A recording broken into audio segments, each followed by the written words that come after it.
We thank God for being a covenant keeping God. We thank God for this new covenant of endurance. I want you guys to know that a covenant is a promise, it's a vow, okay? And it's something that God will not take back, but it's also something that is conditional, okay? It's contingent upon you and your obedience to what God says.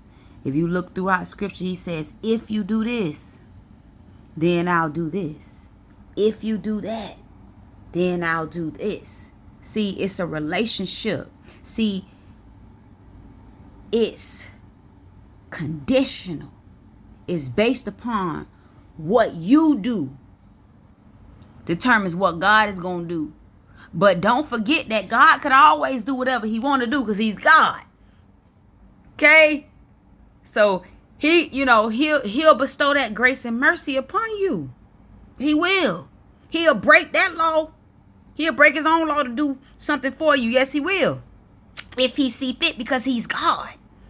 But just know that we are in a relationship with God. We're in a partnership with God.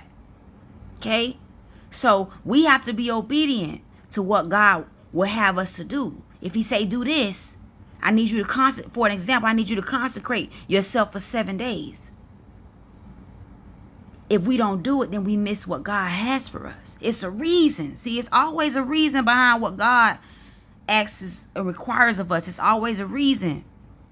Either he got to get us a message. Either he knows something that we don't. He sit high and look low. He know what somebody could be doing over there. He knows all. God is all knowing.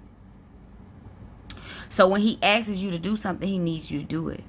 Okay, well, if he asks you to fast, he needs you to do it because it's something that he needs to get to you. So we have to be obedient. Sometimes we might not want to do it, but we have to do it. Okay, so it's contingent. Okay, God's covenant and promises are contingent upon our obedience. I want you to know that. Okay, this covenant of endurance, this permanent covenant of endurance is the fruit. It's the fruit of the spirit. Endurance is patience. Okay, endurance is also produced through long suffering. Okay, these two things are fruits. Long suffering is a fruit. Patience is a fruit. Okay, that's why it says let patience have a perfect work. Okay, but you got to endure. You got to endure in order to let patience have a perfect work. Okay, so this is the covenant, okay? But I just want you to know that God's promises are always conditional. All right? Be blessed.